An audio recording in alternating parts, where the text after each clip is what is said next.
One of the most infamous acts of violence associated with the Massino family was the murder of Dominic "Sonny Black" Napolitano.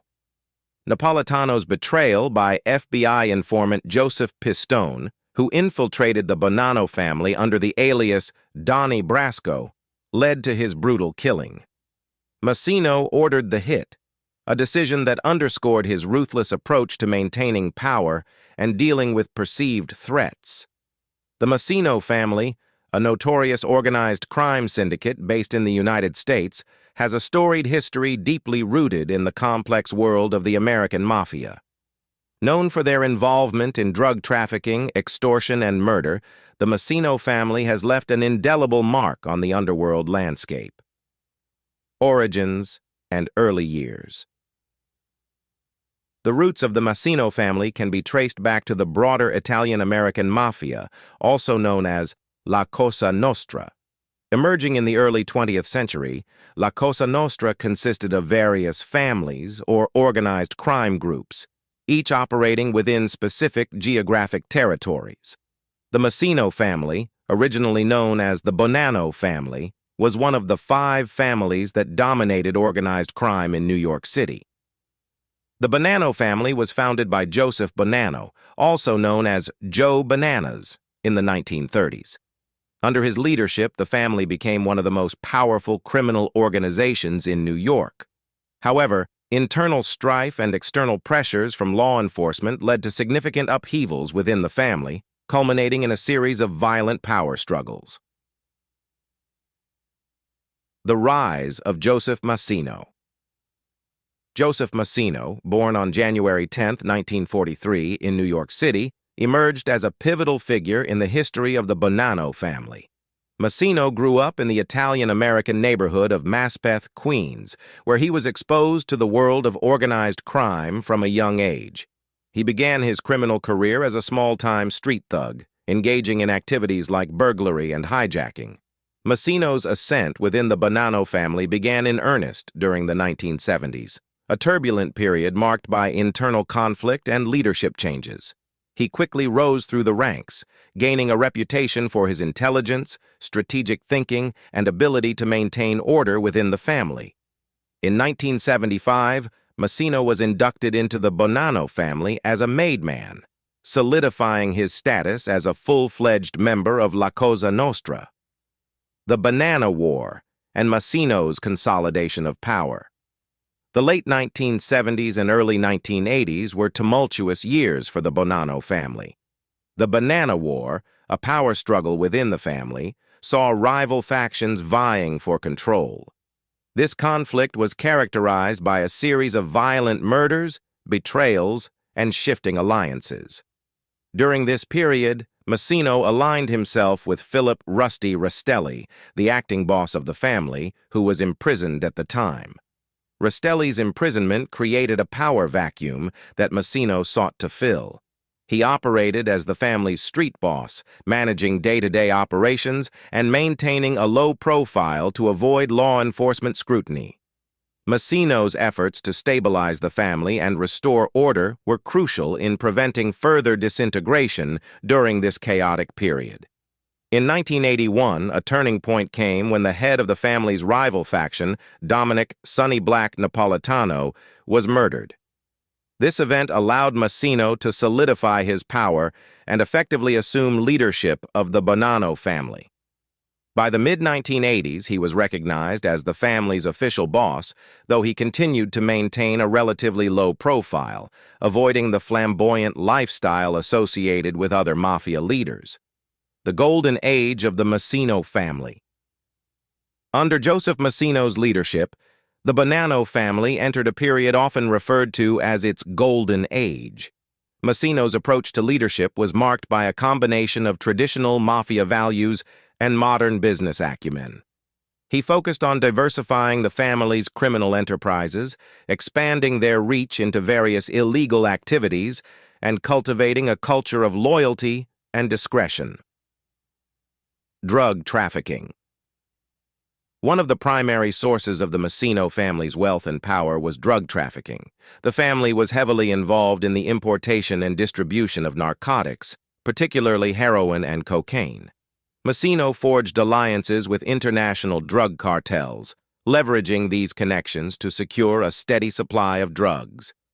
The family established an extensive network for distributing narcotics, utilizing street-level dealers and sophisticated smuggling techniques. The profits from drug trafficking were enormous, allowing the family to amass significant wealth and influence.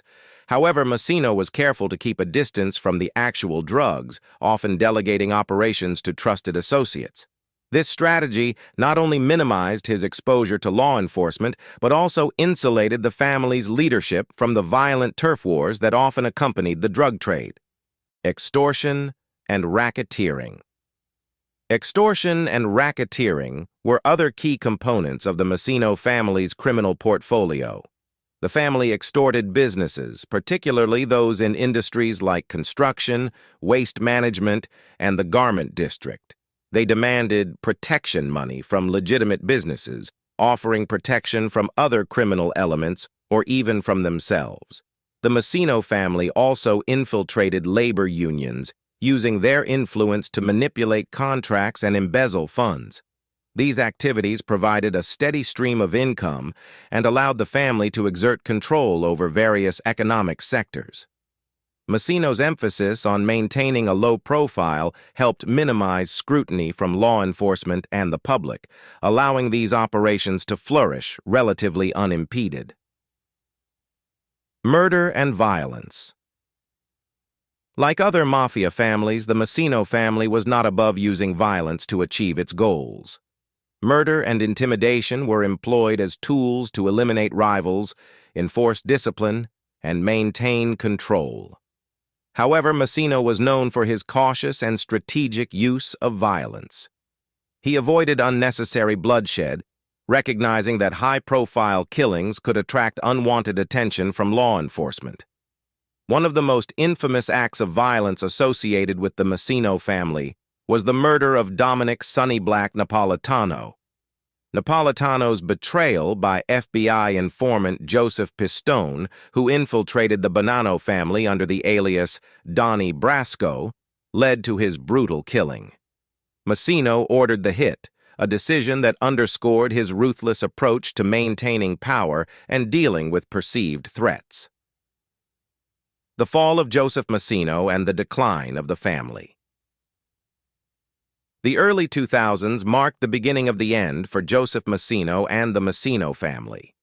The FBI had been steadily building a case against him and other family members, employing wiretaps, informants, and surveillance to gather evidence. The turning point came in 2003, when Massino was arrested and charged with multiple crimes, including racketeering, murder, and extortion. In 2004, Massino made a shocking decision that would alter the course of mafia history. He became the first boss of one of New York's 5 families to turn state's witness. Faced with overwhelming evidence and the threat of a life sentence, Massino agreed to cooperate with federal authorities. His testimony provided invaluable insights into the inner workings of the mafia and led to the conviction of numerous high-ranking mobsters. Massino's cooperation was a seismic event in the world of organized crime. It shattered the mafia's code of silence, or omertà, and demonstrated that even the most powerful bosses could be brought down. Massino's betrayal of his former associates marked the end of an era for the Massino family and the broader American Mafia. Legacy and impact. The Massino family's story is a microcosm of the broader narrative of organized crime in America. It highlights the rise and fall of a powerful criminal organization, the complexities of mafia culture, and the challenges faced by law enforcement in dismantling these groups. Joseph Massino's leadership style, characterized by a blend of traditional mafia values and modern business practices, set him apart from many of his contemporaries. Massino's decision to cooperate with authorities had a profound impact on the mafia landscape. It weakened the Massino family and contributed to the broader decline of La Cosa Nostra in the United States. The information he provided helped law enforcement dismantle other mafia families and disrupt their operations. Despite the family's decline, the legacy of the Massino family endures in the annals of organized crime history. The family's involvement in drug trafficking, extortion, and murder serves as a stark reminder of the pervasive influence and destructive power of organized crime. The story of the Massino family also underscores the importance of vigilance, perseverance, and cooperation among law enforcement agencies in combating the threat posed by these criminal organizations. In conclusion, the Massino family, once a formidable force in the world of organized crime, experienced a meteoric rise and a dramatic fall. Under Joseph Massino's leadership, the family thrived, engaging in a wide range of criminal activities. However, the relentless pursuit of justice by law enforcement ultimately led to Massino's downfall and the family's decline. The Massino family's history is a testament to the complexities and challenges of the criminal underworld, as well as the enduring impact of those who seek to uphold the rule of law.